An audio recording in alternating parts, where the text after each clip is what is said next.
Hey everyone, welcome back to the Fantasy Pros Football Podcast. I'm Bobby Sylvester, joined as always by Mike Tagliere. You can follow us on Twitter at BobbyFantasyPro and at Mike Tagliere NFL. Tags, how's it going, buddy? It's good. I can't get a bug person out to my house fast enough, apparently. So I still have that issue I'm dealing with. Oh, the spider thing. I forgot about that, man. Yeah, that sucks. Fortunately, you have the best job in the world, and we get to talk to one of the best fantasy analysts. It's JJ Zachariason of Numberfire and FanDuel. He's on Twitter, by the way, guys, at Late Round QB, and he hosts the Late Round podcast. It's always a pleasure to talk to you, JJ. Yeah, it's always a pleasure talking to you guys as well. Thanks for having me. Let me ask a question before you get into it, Bobby. So, JJ, I take it you're a fan of late round quarterbacks? Yeah, just a little bit. I thought, by the name in the podcast, I kind of thought it might fit in somewhere. A little bit. Yeah, so JJ, guys, actually wrote the book on late round quarterbacks and really helped push this idea that so many of the analysts, I don't know any analyst who doesn't abide by this strategy of waiting for a quarterback unless he falls to a certain round. But, JJ started that. He wrote the book, guys. So, you guys can check that out too. Again, he's on Twitter at Late Round QB. So guys, here's the plan for today's show. We're going to talk about running back tiers. So with Matt Harmon the other day, we talked about wide receiver tiers. We dove into probably 40, 45 players. We're going to try to do the same thing with running backs. And then at the end of the show, we're going to talk about some common draft mistakes. Before we get into all that though, we wanted to tell you all the rake-free revolution is here and it's available only on Fantasy Draft. Rake, commission, management fee, call it whatever you want, but the days of paying 10, 12, or even 15% of your entry fees to the house are over. Now you can play rake-free only on Fantasy Draft, where 100% of entry fees are paid to contest winners. That's right, every single dollar paid in entry fees are paid to contest winners on Fantasy Draft. To access Fantasy Draft's exclusive rake-free contest, all you need to do is become a member. Fantasy Draft offers membership plans suitable to all levels of play, including the free Players First plan that allows for $100 in rake-free entries per month.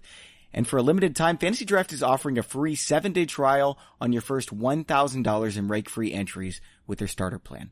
As other sites continue to raise rake, prize pools are being squeezed more and more, making it harder for players like you to win. Those days are over. No more do you have to lose up to 30% of your bankroll to rake. That money goes straight to the prize pool on Fantasy Draft. It's time to start playing your favorite contest rake-free on Fantasy Draft. Your bankroll's gonna love it. Register at fantasydraft.com today with promo code FantasyPros, all one word, to receive a free 7-day trial on your first $1,000 in entry fees.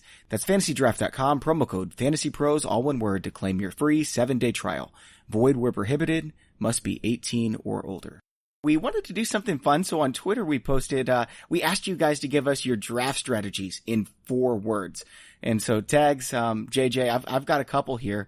I just want to see what you guys think about this. This one's from Jeremy Schulman. Prioritize value over need. What do you think about that, JJ? I mean, do you think it's more important to get your third wide receiver in the 8th round if you don't have one yet, or do you just take the best running back if he's still there? Yeah, I mean, it's definitely a good question. I think it's all going to be team dependent in some way. Generally, I'm just going by value because I'm just pounding running backs and wide receivers throughout the first, 8 or 9 or even 10 rounds of my draft, unless I get a tight end in there or something. So, from that perspective, you're going to have enough of those types of players so you can just kind of go for value. And it's really hard for me, if a wide receiver slips or running back slips, to just ignore, the value that's present there. So I guess I would lean there.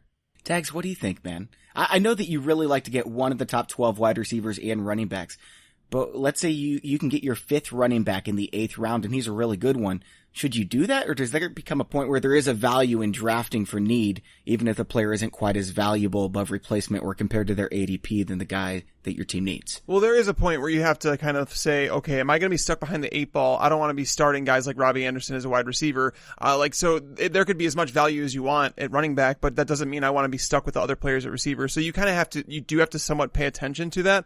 I'm more of a value drafter. I don't really feel like the needs to fill out my roster necessarily. But again, there are tiers. It's almost like if you're in a 2-quarterback league and all of a sudden you see these guys flying off the board, I don't want to be stuck starting someone like Josh Rosen every week. So it's like at some point you have to abandon that and kind of see what's happening in your draft. But for the most part, I'm a value guy. I always draft for pure above replacement value in the first 3 rounds, even if that means 3 running backs or 2 wide receivers and 1 tight end. After that, you can adjust and make up for the rest of your roster. But, I mean, we do have to win in weeks 1 and week 2. I love to trade. I know our teams are going to be turned over by the waiver wire, like every single season, everyone's team, injuries, buys, everything like that we have to deal with. But, in the first 3 rounds, for me, it's all about value. Here's the next one. This is from The Real Bro. I don't know how he got that Twitter handle, by the way. reach for your guy. So I love Latavius Murray. His ADP right now is around 4, JJ. Would I be stupid to go get my guy in the 6th round, 20 picks ahead of where he's going just to make sure I get him? I mean, I think that it depends on where that guy is being drafted, because obviously there's a much higher opportunity cost if you're talking about a guy who's typically drafted in the 3rd round, let's say, and you get him in the 1st. Whereas if it's a guy who's usually drafted in the 11th, and you get him in the 8th or the 9th, it doesn't matter as much there. So I think it depends on that context. But yeah, I mean, I think in general, it's fine to go after your guys if you feel strongly about it. You know, ADP, it is somewhat predictive, but it's not everything. And if you feel strong about it, and if you fear that one other person in your league might also feel strongly about that particular player, then reaching a round or two, especially in the middle and late rounds, isn't that big of a deal. JJ, who's your guy this year if you had to pick one? Oh man, I don't know. I really don't know. Maybe Lamar Jackson. Okay, so Lamar Jackson. Right now he's going QB 18 in ADP, pick 135. So that's the 14th round. Would you take him in the 11th just to make sure if he's still there? Yeah, easily. I think he's one of those guys that has that top 5 upside. I just don't care about downside whenever I'm looking at late round quarterbacks. Yeah, what's the downside for Lamar Jackson? Like QB 16? I mean, better than his ADP. So, Okay, Tex, what about you, man? How high are you reaching for your guy? I think JJ gave about the best answer that you could possibly give to that question. It would be like tiered for me, right? Like it's okay to, if you like a guy that's going in the 4th round, it's okay to reach into the 3rd. If you like a guy in the 7th round, it's okay to reach in the 5th. And then once you get down to like the round 10 area, that's where it's like okay to reach 3 rounds for a guy, because that's essentially, there is no guaranteed players on the board at that point. It's a bunch of guys that you're hoping pan out. So if you feel like strongly about someone, like let's say that you like Geronimo Allison a lot, and if you want to reach for him at wide receiver 35, I don't know, I'm not opposed to that. But again, JJ he said it perfectly in the fact that, you definitely early in the draft, there's a reason we have so much information available at our fingertips right now that ADP is as smart as it's ever been. You know what I mean? Like JJ knows this. We used to see quarterbacks like legitimately going in the 1st round. We used to see, high end wide receivers going at, sometimes there'd be no wide receiver drafted in the 1st round. And it's like you get Calvin Johnson or an Andre Johnson at the 1-2 turn. But nowadays, it's just there's so much information that we have available that it's really tough to find values in those first, 3 rounds. Yep, I agree with that. JJ, you'll love this one. This is from @Djibouti. Let others overvalue quarterbacks. Now, JJ, is there a scenario where you'd actually draft Patrick Mahomes or Aaron Rodgers, Deshaun Watson if they fell far enough? Sort of, kind of. So the main reason I say that, of course, they become a value at some point. I'm not that much of a value-based drafter when it comes to the quarterback position, mostly because let's just run a scenario by you guys where, let's say that Patrick Mahomes is sitting there in the 4th round, which is past his ADP. You might see him as a value. Clearly there's still some sort of opportunity cost in getting Patrick Mahomes there. You still have to read the room in terms of where the rest of your league mates are going to draft a quarterback. Because if you get Patrick Mahomes in the 4th and literally everyone waits until the 13th or 14th round to get a quarterback, then all of a sudden you've devalued that Patrick Mahomes pick a lot. Because you're spreading out the number of rounds where these quarterbacks are being selected. So if you start the run at quarterback, you better hope that others follow suit pretty much immediately after. You don't want to be at the end of you want to be at the end of a tier, but at the end of a run, isn't very good either, because you're just devaluing that position. So from that perspective, it's riskier. I think that's the one piece that folks don't always think about, because it becomes a lot riskier to take that onesie position, that quarterback, because there's a chance that the rest of your league, especially if the league is a little bit savvier, there's a chance that the rest of the league just doesn't follow suit. So yes, there's a value, there's a point in time, and it's really just draft by draft specific for me. So it's kind of a lame answer, but it's really the way that I feel about it. There is some time where I would get a Patrick Mahomes, an Andrew Luck, a Deshaun Watson, what have you. But generally speaking, it's a very, very risky thing to do, not just because of what you're foregoing in getting that replaceable asset, but at the same time, you better hope that the rest of your league kind of follows suit. Yeah, and there's been times where that happens for me in these expert leagues, but in my family and friends leagues, there's no chance I'm going to get one of these top 4 quarterbacks because they're all going to go too high. Tags, you're going to love this one. In fact, I think, Tags, you were pushing this strategy on our strategy episode like 2 weeks ago. HK Smith 03 says kickers in the 1st. What do you think? I absolutely did not say that. I think that means he's trading up for an additional 1st round pick to draft two kickers there. At FF Pizza Man says, always eat the crust. And our question didn't really specify what kind of draft this was. Like, my roommate and I at college used to buy a pizza and then we would draft our pieces. So I'm assuming that's what he's referring to. And here's the last one. I think it's also the most important. This is from Sofa King Nice. Use FantasyPros cheat sheets. I want to tell you a little bit about our cheat sheet creator. It is the easiest way to create a cheat sheet for your draft. You can instantly import any rankings from the web or from a spreadsheet on your computer. You can also combine multiple expert cheat sheets into one consensus cheat sheet. Premium members will also be able to customize rankings through a simple drag and drop interface, create player tiers with the click of a button, and import and edit player notes. Rankings can also be exported to Excel or used in our draft simulator and draft assistant. All the customization work you do on your cheat sheet will be leveraged in these integrated draft tools. Check out our cheat sheet creator at fantasypros.com/draftwizard. So guys, we don't really have much in the way of news to talk about. Obviously, Duke Johnson was traded. For me, he's like a low-end RB4. JJ, what do you think about this landing spot? It's definitely interesting. I think that, I ran it through my projections and sort of sorted it out. And look, I'm not like the kind of drafter that drafts strictly off of projections, especially when you're talking about like middle round players. Really in the middle rounds, you should be looking at upside. But with this, I think that a lot of people are going to be really excited about what could happen with Duke Johnson's receiving ceiling in that offense. But the problem is they have three really good wide receivers. They have one good slot receiver who's obviously up and coming in Kiki QT. That might ding him a little bit with this move. Obviously, Lamar Miller's there, and Lamar Miller is basically just a guy at the running back position at this point. But Lamar Miller and this backfield in general wasn't really targeted that much through the air to begin with last season. It could just be because of the weapons that they had.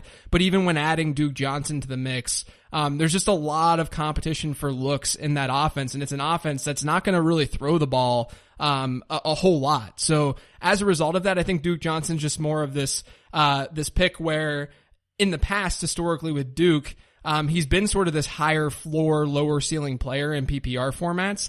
I don't know if that floor is necessarily there anymore, but I think the ceiling might be a little bit more intriguing because of who's ahead of him on the depth chart. And Duke Johnson in college, he carried a decent sized workload. I think that's a little bit undersold with Duke and his skill set. I don't know if that's really going to come to fruition in Houston. I doubt that it does without an injury.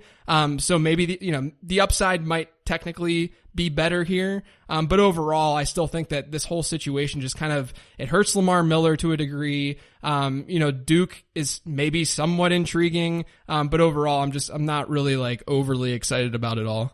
Now, Tags, when I brought this up on the last show, you thought it wasn't a very good landing spot. And I actually agree with you. I don't think it's a great landing spot because of how Houston uses their pass-catching receivers. I guess they haven't really had any. But do you think that maybe it just comes down to the fact that they haven't had someone like Duke Johnson and now they're going to use him? No, because Lamar Miller is a competent pass catcher. Like, he showcased that while at Miami. So Lamar Miller, it's not that he's a bad receiver, and that's why they don't use him in that role. It's just a matter of that's just not the way that the offense is run. And Deshaun Watson is not someone who's checked down ever since he's come into the league. The biggest concern for me about this whole Duke Johnson thing, and I said it the moment that they cut Deontay Foreman, I said that this makes me a little bit more worried about drafting Lamar Miller where I was, because the competition that they're probably going to bring in is going to be better than Deontay Foreman. I was not drafting Foreman anywhere. I wanted no part of him. Like, he was on my do not draft list. I don't care if he was there in the 16th round. Now Duke Johnson is actually a competent running back, and he's been good in small samples, so I don't want to sit here and say that he's a better running back than Lamar Miller, but he's been good in a small sample size. He is a much bigger threat to Lamar Miller. So for me, this adds just a little bit more risk to Lamar Miller. I wanted so bad for Isaiah Crowell to be on the bench and Duke Johnson to get his chance in Cleveland, and we never saw it. And we forget that we thought at one time that he could be that guy, maybe even a 3-down back. I don't know. I think that he has a nice ceiling as like kind of a handcuff to Lamar Miller because this offense is so good. Now, obviously the offensive line is bad, but if anything does happen to Lamar Miller, he's been really durable, but he's getting up there in age a little bit. I think Duke Johnson could be a solid RB2. It's possible. All right, guys, no other news really to talk about, so we're going to get right into the first running back tier. And now that Ezekiel Elliott's holding out, obviously he would be in that top tier, probably even number one for Tags and I. JJ, I'm not sure where you would have him, but do you have Zeke right now still in that top tier with Barkley, Kamara, McCaffrey, or do you bump him down? It's one of those things where I feel like on paper you can say, yeah, I still have Zeke in that first tier. Sure, he's going to get a contract, but then when draft day comes, I might not take him in that first tier. But I'm with you guys. He was my number one running back before all of these shenanigans started. I thought really, really highly of Zeke. But now I feel like you can make the argument, if you're a risk averse drafter, to just kind of avoid him. And really, if you think of it from the perspective of pretty much every draft that you're in, Zeke is likely to still go in the mid first round. If you want to fade him, I can't really fault you for fading him. I still think a deal is going to get done. So I still have him at the bottom of this tier. It's really difficult for me, just given the situation, and given the fact that these players are at least close. Like, to me, you can make a case for Kamara, you can make a case for CMC, you can make a case for Saquon to be the 101, and then there's a clear drop. So that's where the opportunity cost side of things comes into play. So I still have Zeke at the bottom of that tier, but like I said, if I'm in a draft, I could see myself just playing more of a risk averse game and just not going for him right now. But I do think overall that the deal is going to get done. All right. So we talked about this, we've talked about this tier a lot in the last show, but I wanted to ask you one question before we move on to the next ones, is that if, let's pretend it's preseason week 3, the weekend of that, and Zeke is still not reported, at what point are you going to let him fall to until you basically the risk is worth the reward? Is it the second round, or are you hands off? I'm not drafting him. Somebody else is going to take him before me. I would probably say it's probably the second round. Yeah. I think to me, it's a little bit different than just in general. If you look at the contract situation, it's a little bit different than what Melvin Gordon's going through. Because Melvin Gordon does have to technically play some set of games for his contract to not toll. So I do think that we'll see Melvin Gordon at some point this season, but it's a lot riskier, just from a team need and even a perception, right? We can all sit here and say, oh, the Cowboys don't need Zeke, yada, yada, yada, or what have you, whatever your take is, it doesn't really matter. What matters is how Dallas feels about Zeke, and what matters is is really the perception around that. So I think that there's a much easier case for Zeke to sit back. And even though he doesn't technically have all that much leverage with this contract, because he's only been in the league for a few years, because he doesn't have that much leverage, because he could hypothetically just hold out for the next 2 seasons before he becomes a free agent.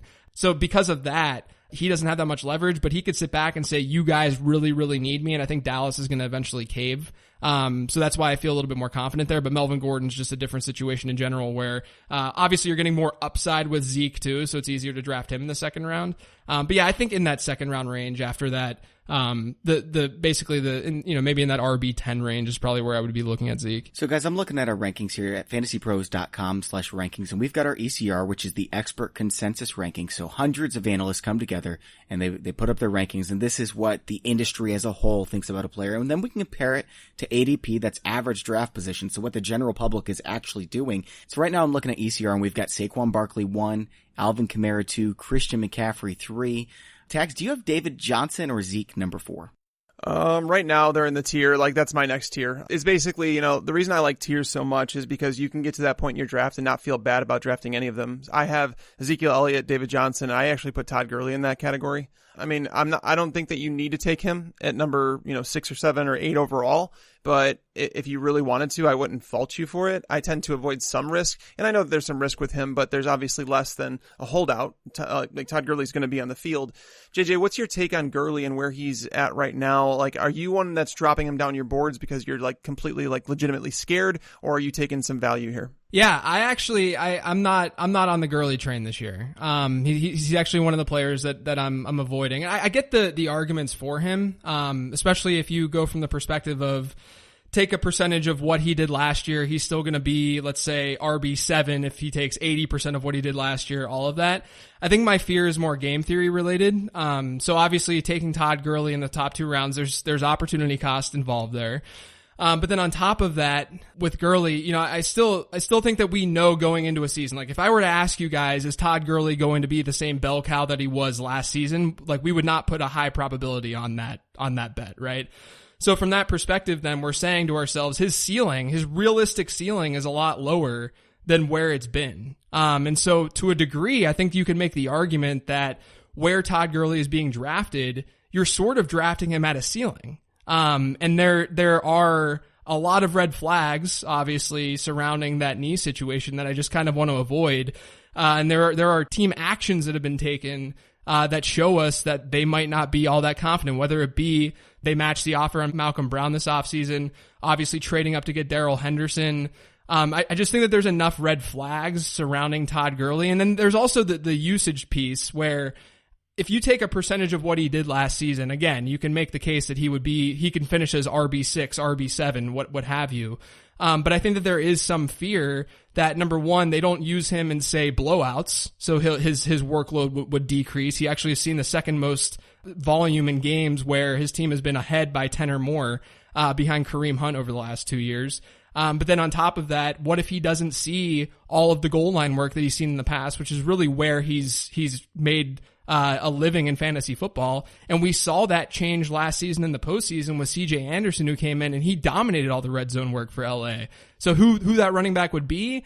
I mean, maybe it's Malcolm Brown. I think it would make sense, obviously, to put Todd Gurley in those situations, but we also know that those are situations where big defensive linemen are going to be closer to the line of scrimmage and ready to stop the run. So maybe they want to avoid that type of contact. So there's just a lot of this unpredictability with Todd Gurley. And I do think that just from a game theory perspective, the projection, my projections come out with Todd Gurley looking fine, right? But I'm just looking at a floor ceiling combo, and that's really why I'm avoiding him where he's being drafted.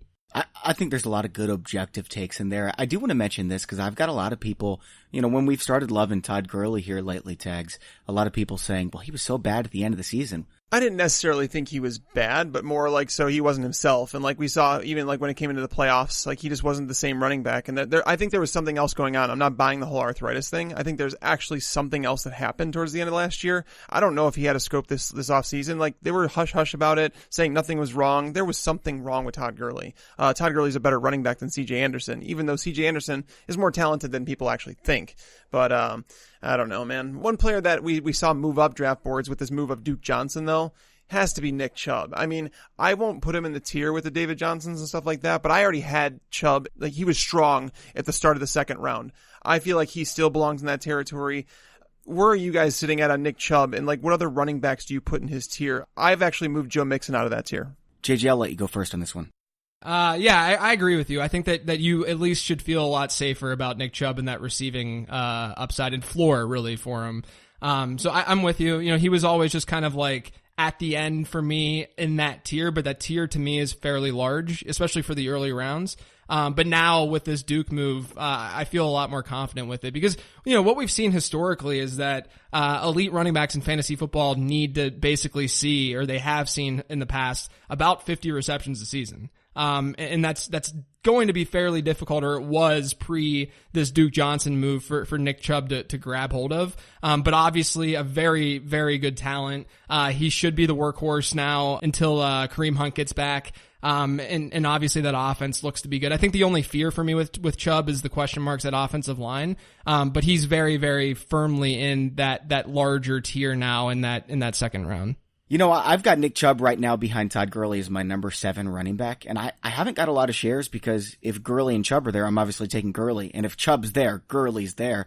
But I love Nick Chubb this year, Tags. Yeah, well, I mean, that's what I'm saying. Nick Chubb is as a guy that I've loved all along. I mean, I would take Nick Chubb over Le'Veon Bell. I mean, JJ, I have no idea where you're at on Le'Veon Bell this year, but I'm having trouble separating the difference between him and guys that you can get later. I don't feel like the upside is there. Yes, he's going to catch passes. Yes, he's going to get, a lion's share workload. He's going to be a workhorse in the NFL, but that's fine. But is Le'Veon Bell going to help you win a fantasy championship? I don't see the Jets as a high scoring offense. I'm sure you don't like Adam Gase as much as I do because I know that you dig deep when you go into your projections and you kind of look at these things. I don't like Le'Veon Bell. Should someone feel guilty about selecting Le'Veon Bell over someone like Nick Chubb? Look, I can see the argument both ways. I'm with you with Le'Veon.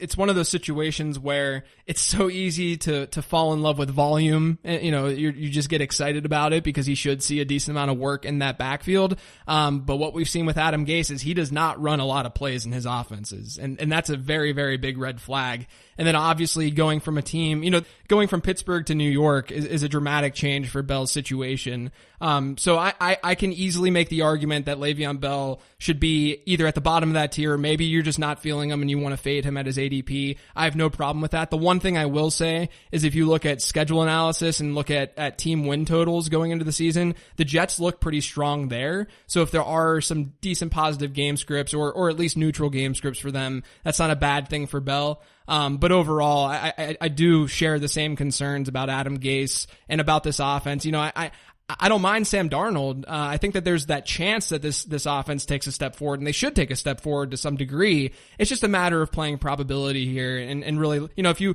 look at some of the other running backs going around there, whether it's James Conner, whether it's Dalvin Cook, these players who are in more firmly better offenses than what you're going to get with the Jets. So it's easy to make that argument that Le'Veon Bell's a fade. I think he's basically fairly priced, maybe a little bit overvalued. So maybe not to the degree where you're at tags, but I definitely understand the concerns. His ADP right now is RB6. That's too high for me. I don't have any shares. I agree. I've got him in that at the end of that third tier.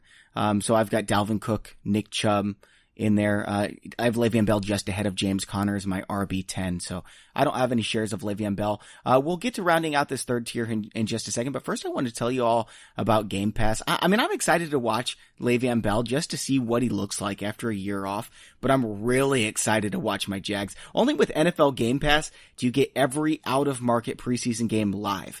And with the preseason underway, your season can start now with NFL Game Pass. You can get your first look at all the rookies and all the players on their new teams. It's all the action, all the football you can handle, all in one place. Like I mentioned, I'm most excited to watch my Jags this preseason, mostly because I want to know what the heck they're going to do with this receiving core. They've got like 5 guys they're saying are going to start. Obviously, it's only going to be 2 of them, and probably none of them are going to be fantasy relevant. But either way, I'm curious. And with NFL Game Pass, I can watch my Jags because I live out of market. And if I miss the game, I can replay it after it's aired.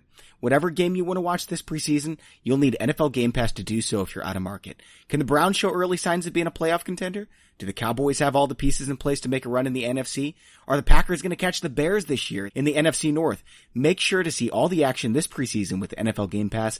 And best of all, you can kick off the 2019 NFL season with a 7-day free trial of NFL Game Pass. Sign up now at NFL.com/fantasypros.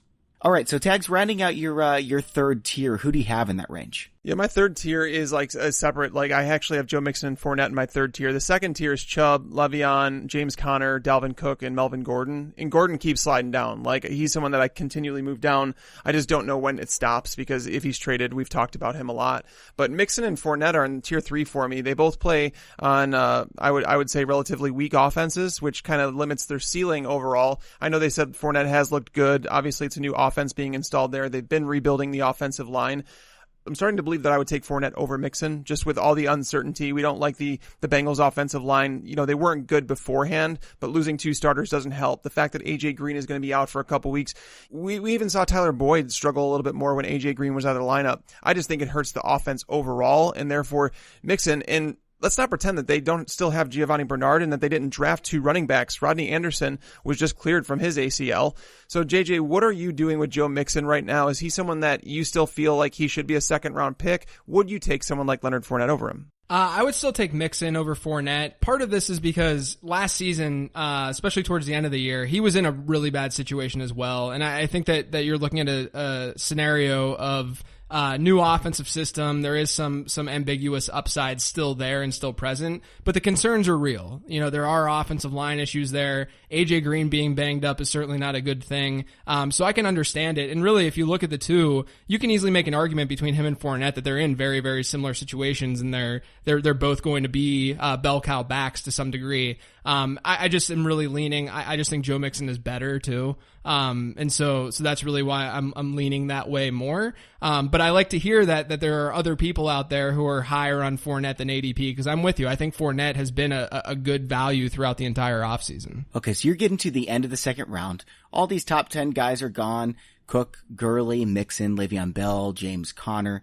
And you're looking at Leonard Fournette, Damien Williams, Marlon Mack, and Melvin Gordon still on the board. Who are you taking, JJ? Of those, I'm still taking Damien Williams. I know that can be controversial for some, and I get it. I mean, there's plenty of downside with Damien Williams. There's not a sample size of Damien Williams being a bell cow, but it's really just looking at that upside and looking at that situation. And I think that, in that situation, given what's there, now let's just push the hammy aside, right? Obviously that can derail his season very easily. But in that situation, I think that there's not enough selling of what his floor would look like in that situation. I think that we kind of dismiss the floor because we're worried about what Damien Williams is. But realistically, it's hard to envision if Damien Williams is on the field for a decent amount of time this season for him to not produce something or to be at least like an RB2 of sorts. So that's really why, and obviously the ceiling's there just given what he did towards the end of last season. So I have Damien Williams here. That's who I would take of those guys,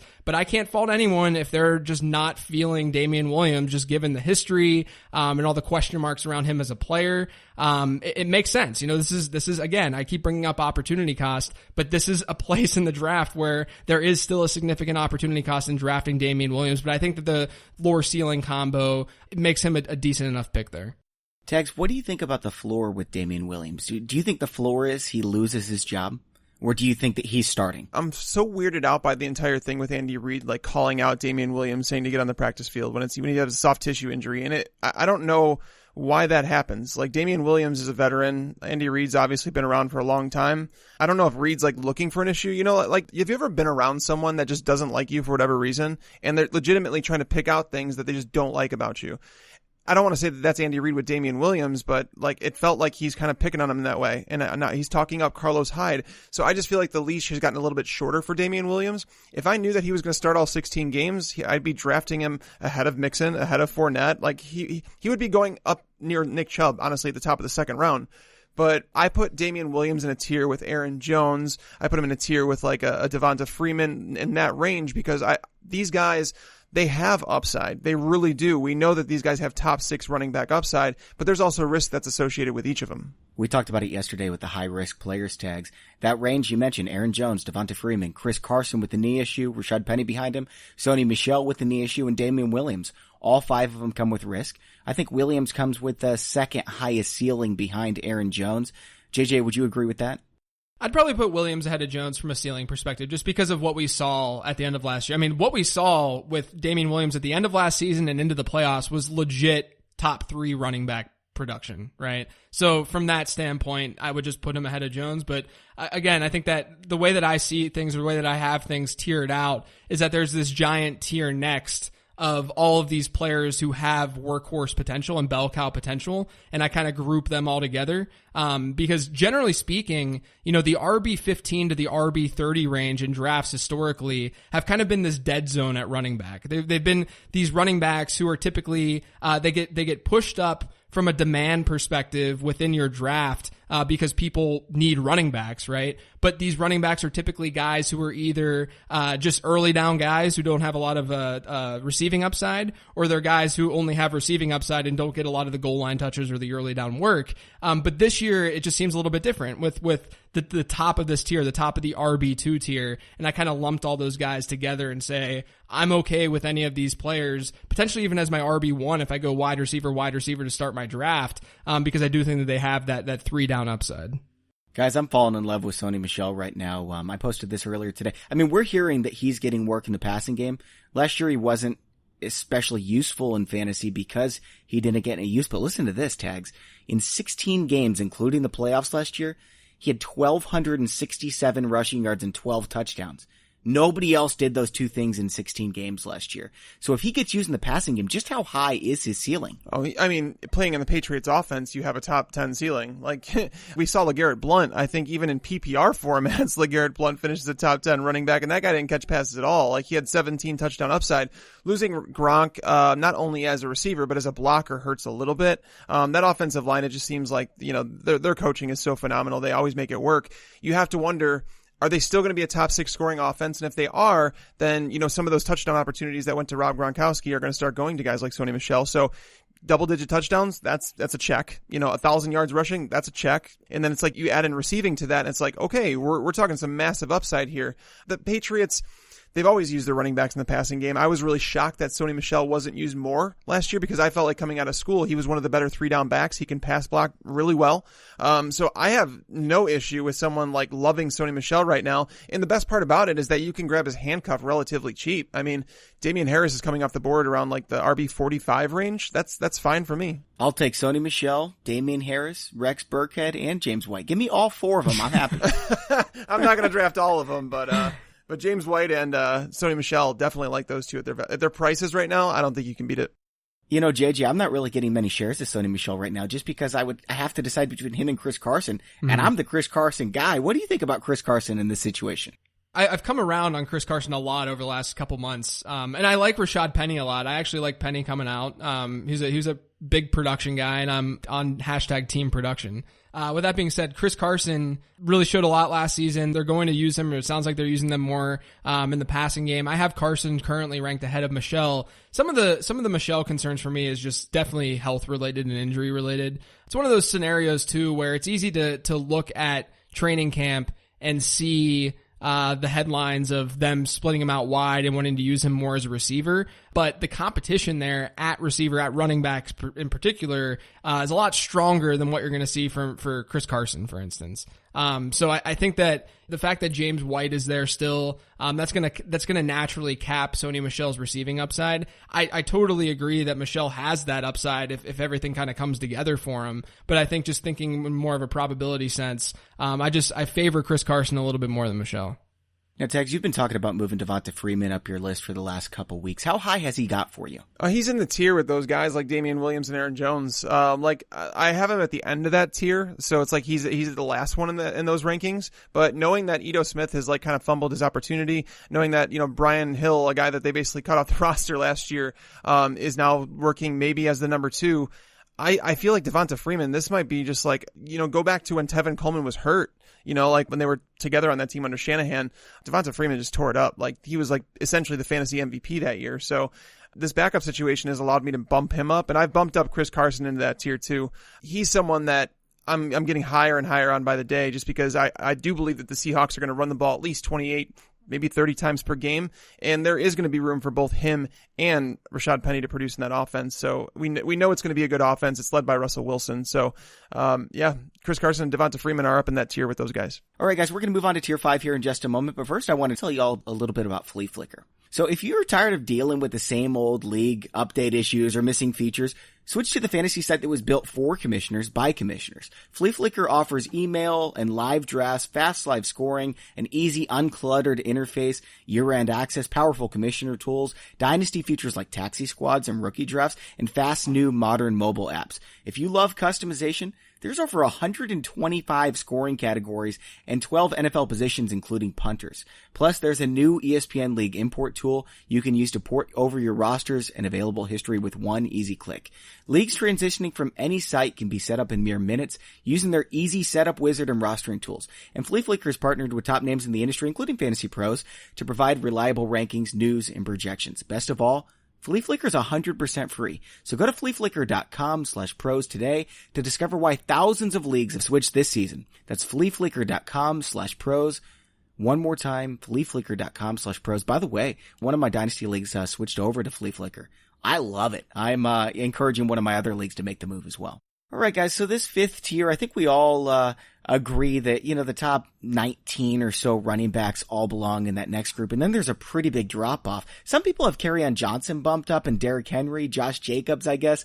JJ, what do you make of them? Do they belong in this next group or the prior group that we just finished talking about? Yeah, actually, the way that I have things sorted out right now, after sort of Damien Williams at that RB12 spot, which is around where I have Gurley right ahead of him there. The next tier for me is the lumping of all of these guys who I could see as just straight up workhorses who are seeing early down work, pass catching work, and goal line work. To me, Kerryon Johnson is in that tier, if not at the top of that tier. The real big concern with Kerryon Johnson is the goal line work, because obviously CJ Anderson's there. Kerryon Johnson only had 2 goal line rushes last season. But with Darrell Bevel, I think we're going to see a more run heavy offense.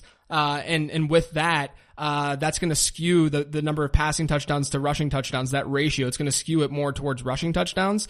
So if that's the case, you really want Kerryon Johnson to see that goal line work. But if he does see that goal line work, which I think is still very, very possible, the fact that he's going to take on a very, very high target share in that backfield, especially now that Theo Riddick is gone, it's just really easy to see a path to upside for Kerryon. I think the biggest question is just how good that offense in general is going to be. But in that tier, I sort of have Kerryon Johnson, Devontae Freeman, who we talked about, Leonard Fournette, who we talked about, and Aaron Jones, we also talked about. I think that all of those guys have that true having that breakout year type of upside, which is why I kind of just grouped them all together. Now, Tags, both you and I are low on Derrick Henry and Josh Jacobs, but I've got them RB23 and RB24. Where do you have them, and where do you have Kerryon Johnson? Yeah, so Jacobs is someone that I've been worried about, and we talked about the offensive line on the show yesterday, and like my concerns about that offensive line. So Gabe Jackson, the starting guard for them, actually just went down in practice. He was carted off, so that's not even going to help at all. They're looking, I mean, they might have 3 new starters on that offensive line, and the offensive line wasn't great to begin with.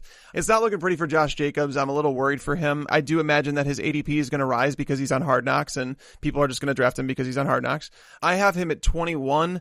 I don't love him there. I kind of feel like whatever about it. I mean, I feel like he is going to be a guy that's probably going to see 15 touches per game, but they're not going to be high efficiency touches in terms of scoring opportunities. I would struggle to choose between him and Derrick Henry. I would struggle between him and someone like Phillip Lindsay. They're all in kind of a similar situation, but Lindsay and Jacobs are better pass catchers, which is why I'd probably lean them over Henry.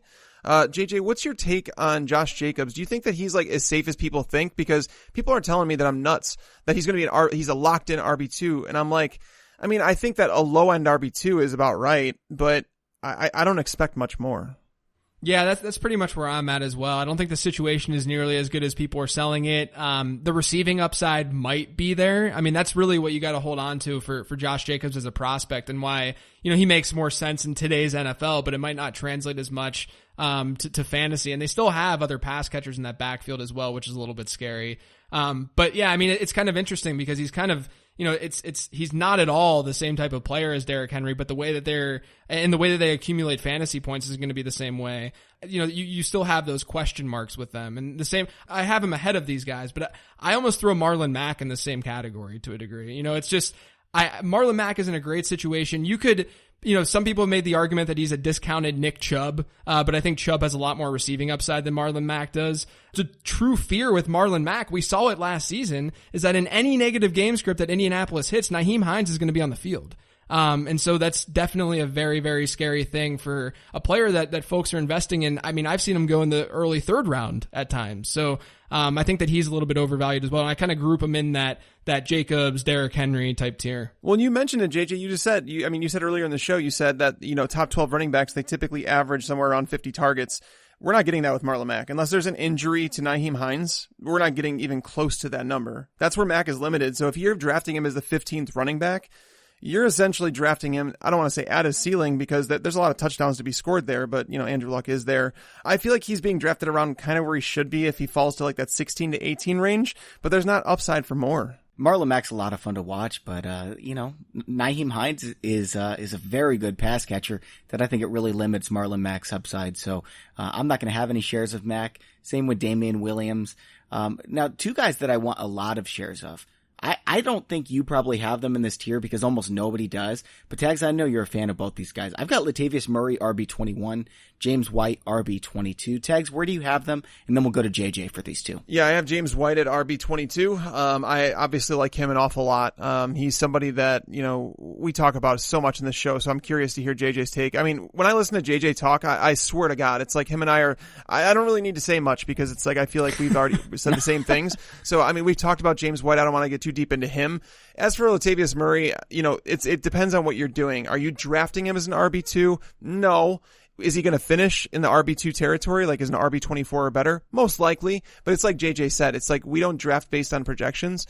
You're looking for upside. And I think Latavius Murray will probably project as a top 24 running back. But some of the guys that I have ahead of him, I feel have more potential to break out, like a Derrick Henry, right? I think Latavius Murray might even be, I don't want to say a safer projection, but I feel there's upside for Derrick Henry if he's involved a little bit more in the passing game. So, JJ, where are you at on these 2 characters? Yeah, I mean, I'm pretty much with you guys for the most part. I'm probably a little bit lower on James White. I have him at RB24. realistically. I still think that he's in a really good spot to see some volume in that offense. And he still gets red zone usage even though he's not getting goal line touches per se. So James White's fine. I think that, once you're in that range in general, the fear is that year over year, we generally see players who see a lot of their fantasy production strictly from receiving year over year. That does fluctuate a good bit, which is part of the reason why, there's a lot of reasons why, but part of the reason why I'm not really into Tariq Cohen this season.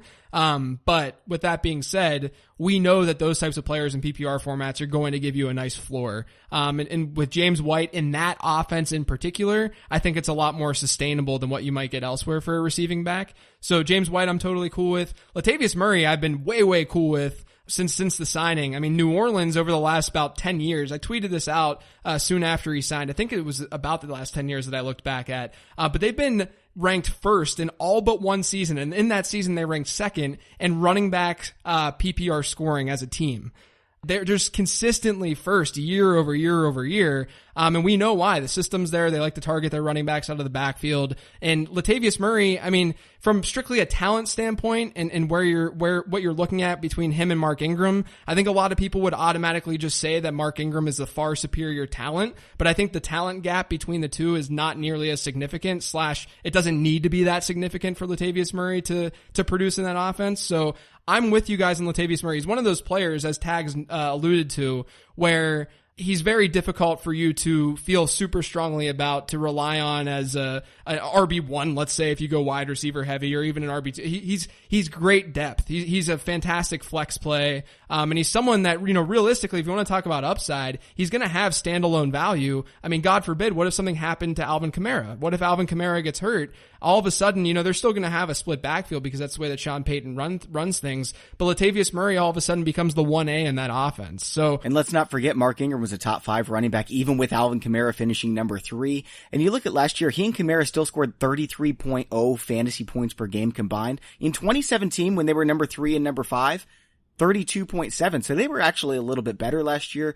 I understand Ingram might be a little bit better in the passing game, but Murray has been the best goal line back in football over the last 3 years. I think he's a lock to be an RB2 as long as he stays healthy on the field. I think he's got some upside depending on what happens with Kamara. Obviously that's not something you can project, but it does, starting running backs do get injured 20, 25, 30% of the time every single year. So there's a chance that Murray just takes off too. And I'm looking right now, by the way, his ADP is running back number 37. He's going in the 8th round, guys. James White, ADP 29.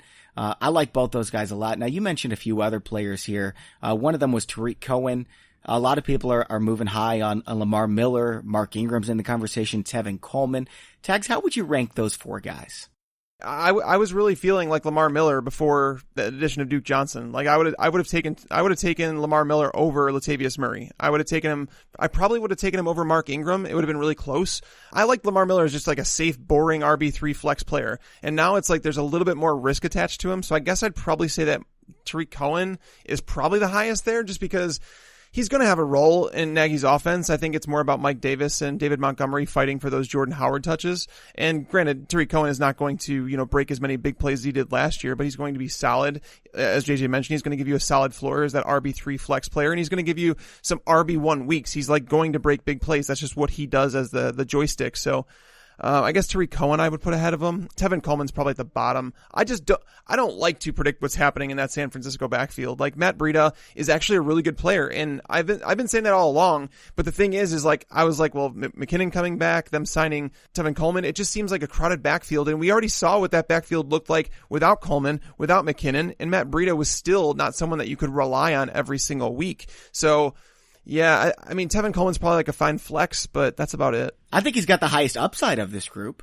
If Kyle Shanahan decides to use Tevin Coleman the right way, he could go nuts, but I don't really trust him. This backfield's going to be a committee. JJ, what do you do with these 4? Is there one that stands out to you that you like, or are you just kind of avoiding them all? So I'm going to make the argument for Tevin Coleman here, just to change things up a little bit. So in that, once you get past the 4th or the 5th round in fantasy drafts, I start to look more at ceiling, a lot more at ceiling. That's around the time.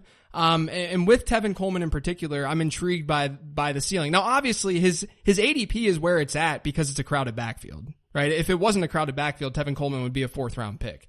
And I like Matt Breida at his ADP a lot. I actually just wrote a column this past week that he's one of my favorite values in fantasy drafts right now, because a lot of it has to do with the scheme in general. So last season, San Francisco, despite having a carousel of backup quarterbacks, despite having no weapons really, or proven weapons outside of George Kittle, the San Francisco running backs ranked 5th in the league in yards from scrimmage. The main reason that they weren't able to do a lot from a fantasy perspective was because they couldn't find the end zone. They scored 9 touchdowns as a group. But they had the largest difference between, if you were to look at the correlation between scrimmage yards and touchdowns, and should have touchdowns based on their yardage total, they had the largest difference in should have touchdowns versus how many they actually scored. So there is some positive regression coming there, let alone the fact that you would hope that Jimmy Garoppolo, that he has a little bit more upside than what they had last season under center. So there's at least that going for him. And I just think that if you look at that scenario and that situation in general, if Tevin Coleman does become that 1A in that offense, it's easy to see him living up to ADP, but then if he does, as you just alluded to, Bobby, see a little bit more volume in the offense, and all of a sudden he's going to blast through his ADP. To the point about like Jerick McKinnon, and we saw these reports back in May and June-ish, I think it was, but there's a chance that either Breida or McKinnon on game days will be inactive because there are other players in that team at running back who can play on special teams, and they might want to keep them as the third running back. So I still think there's a chance that what we see closer to the season or in the season is that one of those two backs is inactive, which makes that backfield a little bit clearer that just one of those two guys are going to see the majority of touches. So I like Matt Breida more from a value standpoint and where he's being drafted, but I still think, just from the perspective of you're in the 6th round, there's not a huge opportunity cost there. I keep bringing up the freaking word opportunity cost, but it's for a reason. It's important. It's a really, really important aspect of fantasy football. But that cost isn't that large in the 6th round, historically. That's just what we see in those middle rounds. So I think throwing a dart at Tevin Coleman and saying he can be, if you go wide receiver heavy and you get him as a high floor RB2 to start, I think that's okay in a PPR format. But if he's your RB3, it's even better because you can kind of just wait and see how things play out in that San Francisco backfield. By the way, guys, last 3 years, Tevin Coleman, RB17, RB22, RB18. We haven't seen him as that 1A that JJ mentioned in any of those 3 years, and he was still an RB2 every single year. So he seems to be someone that I think is safe, and you're making a good case for his upside as well, JJ. I like it quite a bit. Now we're going to move on to late round dart throws, but first I want to get in this range of ADP RB30 to RB40. Is there a guy that stands out to you here, Tags? Rashad Penny is someone that I like a lot. And I'm starting to come around on Miles Sanders too.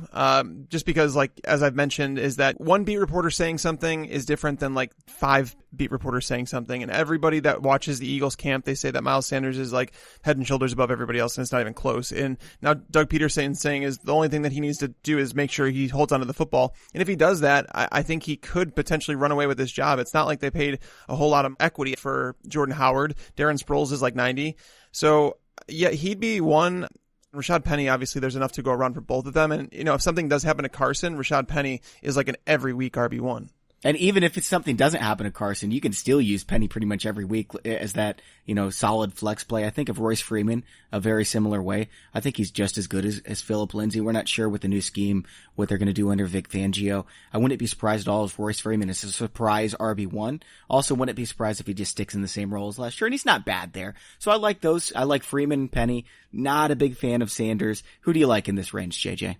I like Sanders, actually. I like him a good bit. And the main reason is you have a built-in floor with the Philadelphia offense. I know that you can look historically under Peterson. The highest rushing share that any running back saw has seen under Peterson in the last 3 years has been LeGarrette Blount in 2017. He had 36.6% of the team's rushes. So it's not looking good from a rushing share standpoint. And for some context, in 2018, we had 27 running backs hit that mark. So it's not very good. It's not really a ringing endorsement there. But over the last 3 years, the average team running back finish for Philadelphia as a team has been 13th, and the number of 10-plus point games has ranked 12th. at the running back position. The problem is the number of 20-plus point performances ranks like 29th or 30th. So you're really getting a floor and not a ceiling with that Philadelphia backfield. But if you look at what Philadelphia has had over the last 3 seasons, you're talking LeGarrette Blount, Ryan Matthews, Josh Adams, Darren Sproles, Wendell Smallwood, Corey Clement, and Jay Ajayi, right? So there hasn't been these running backs that have been of Miles Sanders caliber, at least from a prospect standpoint, where Miles Sanders was from a production standpoint, was at least average on the ground from a market share perspective. And then through the air, he had the 5th highest reception share total in the entire class this past year. And then he tested as a crazy good athlete. So I think all of that put together, you can make the case that he has a floor because the offense that he's in, but then the ceiling is also there because what if part of the committee approach had to do just as much with competition as anything else, and Miles Sanders is just the better talent. He's just the better back that we haven't seen before in this offense. So I think he's very, very fairly priced. I actually have gotten a decent bit of Miles Sanders this offseason just because I think the upside is there. I've said before, I think if you trade Miles Sanders and James Conner, I'm taking Miles Sanders in the top 10, right? I think he could be a superstar. I'm just worried about what Doug Peterson is going to do. It could be the case that Doug Peterson just changes and Miles Sanders does become that RB1 because I love this offensive line. I love what they could do. I just don't know how they're going to use Sanders, so I'm a little bit skeptical. JJ, is there anyone else you like in this range before we move on to dart throws? No, Sanders was really the guy. I like Rashad Penny too, as Tags noted, but he already covered all that. All right, guys, so dart throws, these are guys we can get in the 13th, 14th, 15th round. We've seen some league winners come out of here in the last couple years. Kareem Hunt, Alvin Kamara, James Conner. Who could it be this year, JJ? I have a couple guys. I already mentioned Matt Breida that I like. I don't know if he's going to necessarily be a league winner because we've seen him on a football field and we know what he brings to the table. I don't know if a workhorse potential is really part of what he can bring, but I think that he's a really, really solid value. One rookie that I've consistently looked at here is Justice Hill. Yes, that's my dude. I drafted him in a lot of rookie drafts this year. And it's really just buying into that offense progressing in some way. You got to hope that they're more efficient and effective than they were last season. I know that folks look at the Ravens offense and say that it's very, it was really good once Lamar Jackson took over. It's not really that they were that amazing. It's just that they were doing things that we really haven't seen in the modern NFL era. But if Lamar Jackson can take a step forward, throwing the ball, hopefully it opens things up more. And it's not like Mark Ingram is hasn't taken on a lot of bruising and carries throughout his NFL career. So I'm at least intrigued by Justice Hill. I don't know if he's going to be a crazy big workhorse either, just given his size, but the speed is definitely there, and he's a really, really interesting athlete. So he's another guy that I've been targeting a lot. And then another player who had a down year last year, a disappointing season last year, is Dion Lewis. And part of that, I don't really love targeting running backs in what are projected to be pretty bad offenses because I'm not sold on Marcus Mariota at all. But I'm also not sold on Derrick Henry at all. And so if he's not going to see the receiving workload, maybe Dion Lewis takes on some of that. But at the same time, Derrick Henry last season down the stretch, a lot of the reason why he was able to do what he did was because they were seeing such positive game scripts. I don't know if that's going to be likely this season. Dion Lewis didn't really show signs that he was a lot worse. So he's just kind of a dart throw for you because, Derrick Henry's already banged up as well. And who knows how far that lingers, and maybe it'll linger into the season. Now, you mentioned Justice Hill. I want to pile on that just a little bit. So we're excited about Latavius Murray because he's going to the Saints offense. Why would we think Mark Ingram wasn't propped up by this offense? He's 30 years old. What if he's really just not as good as everyone expects?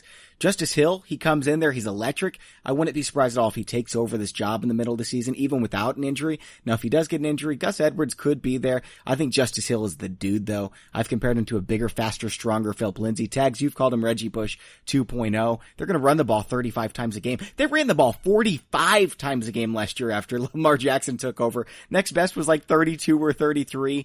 It's just crazy how much they ran the ball. I don't think it'll be that much this year, but I think Justice Hill has a reliable floor because they don't have a wide receiver 1 or a wide receiver 2. Justice Hill could be a Tariq Cohen type of guy, and I think he's got that upside as well. So he's my favorite of these late round guys. Tags, who do you like besides Frank Gore? Well, I have 3 guys on my radar, and like you can get them for much cheaper than Darrell Henderson, but they present just as much upside. Carlos Hyde, if something were to happen to Damien Williams, Damien Harris behind Sony Michel, who's had 2 procedures on his knee in the last 12 months. I like Sony, but Damien Harris is one of the best handcuffs in football. And then Mike Davis. Mike Davis is the one that is coming so much cheaper. Like you can get him in the last round of your drafts, and it's crazy. He's starting right now, by the way. He's listed ahead of David Montgomery. I want to be clear. I don't think that's going to stick, but let's pretend something did happen to David Montgomery where he had to miss time. Mike Davis walks into Jordan Howard's role with more receiving ability. Like Mike Davis showed last year that he could be like a third down back if you need him to. Obviously Cohen has that, but Mike Davis he'd be a top 20 running back play every single week. And isn't that what we look for in the later rounds? I don't think he has that RB1 type of ceiling that some of these other guys have. I mean, Carlos Hyde, he's not great, but Andy Reid is going to make an RB1 if he's the bell cow. And I think Carlos Hyde has shown he can be the bell cow. So I like that one. I like the Damien Harris call. I think Justin Jackson and Tony Pollard have to be mentioned because of the potential holdouts. I don't know if Jackson really would start. I think he could be a 3-down back. Obviously, Austin Eckler's there, but Austin Eckler was there in that role and Melvin Gordon was great. So why couldn't Justin Jackson do it? Tony Pollard, I think, would be splitting touches with Mike Weber and or Alfred Morris. So I'm not as excited. But the one that stands out to me is Malcolm Brown. Right now, he's ahead of Darrell Henderson as the backup running back. I think Henderson's more talented, but they went out and prioritized keeping Malcolm Brown for a reason. I think he's talented. We saw what big old CJ Anderson could do behind this Rams offensive line. And, teams are stacking the box less than 20% of the time against the Rams.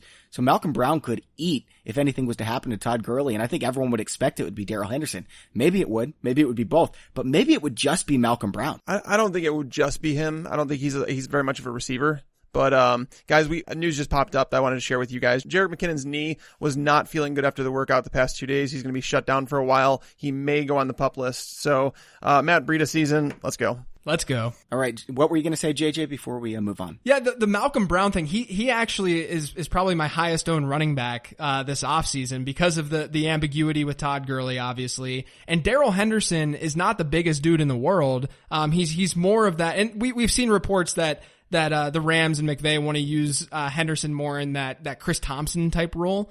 But Darrell Henderson, unbelievably efficient, unbelievably good running back in my opinion, but he's not going to be a bell cow. And Malcolm Brown has the size. And I mentioned earlier, the question marks of what if they don't use Todd Gurley closer to the goal line. The player who would see those touches will be Malcolm Brown. He has that size. So that's why I think he's really, really intriguing, especially from a best ball perspective. I'm just going to name a couple others just really quick. We don't need to talk about them, but Chase Edmonds, Jalen Samuels, and Raekwon Armstead if he does win the backup job behind Leonard Fournette, because they're going to be a run-first team. And I like Armstead. He reminds me a little bit of Chris Carson, the way he plays. So guys, we're going to move on over to talk about some draft mistakes to close out the show. And I just did a YouTube video talking about my top 10 biggest draft mistakes. If you want to check that out, we're producing all kinds of videos, some live streams, all kinds of stuff like this at youtube.com/fantasypros. So, Tags, I'll let you go first on this one. What's one draft mistake that a lot of people are making that you would advise against? It's definitely, like going along with a trend because like, JJ, we talk about it all the time about the whole idea of a late round quarterback, but you don't know how many people, whenever I say anything about that, they go, well, Mike, what happens if there's like 8 quarterbacks gone in the first 3 rounds? Because that happens in my home league. And I'm like, awesome. Great. Yeah. Yes. Sweet. I kid you not.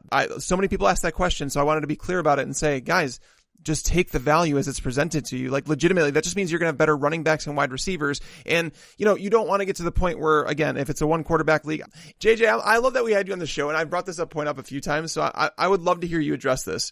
Let's say someone's in a home league. It's a 12-man league and everyone drafts a backup quarterback. We know those leagues. They happen. So in that case, what's the worst starter that you would be okay with going into the season? Because like, do you really want to stream Josh Rosen and Case Keenum and Daniel Jones or Eli Manning?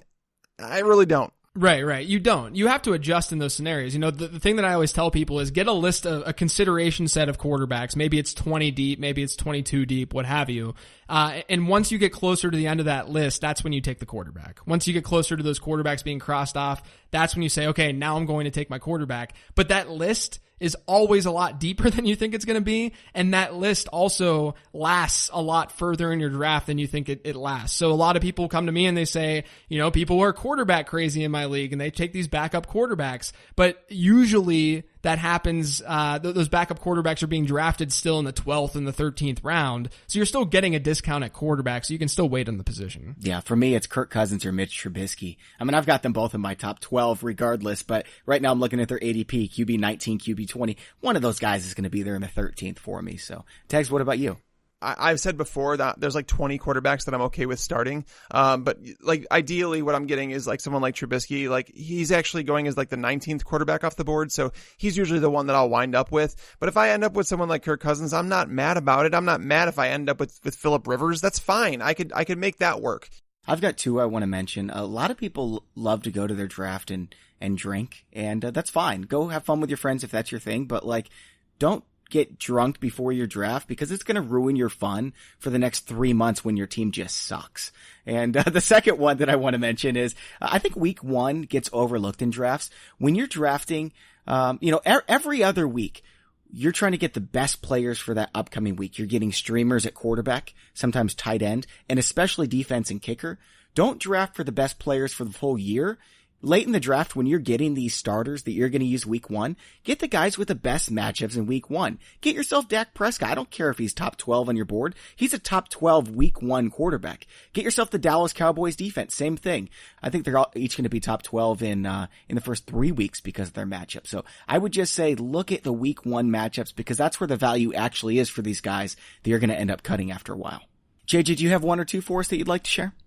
Yeah, I mean, I think one of them is something that I've tried to preach through my time of doing fantasy analysis, but I think people focus too much on getting the players and targeting specific players and focusing on what your team is getting rather than what you're foregoing. So again, I'm bringing up opportunity cost here, but it's really, really easy to get infatuated with, let's say, a Zach Ertz or a George Kittle in the early rounds because you really want an early round tight end and you know that you are getting that tight end, but you have to look at what you're foregoing in doing that. And what you're foregoing is oftentimes a really good running back or a really good wide receiver, especially in 2019. So that's definitely one. And then to your point, Bobby, that you just talked about, not just looking at week 1 matchups, but if you're in a league that drafts kickers and defenses, let's say, even quarterbacks to a degree, so positions that you can stream.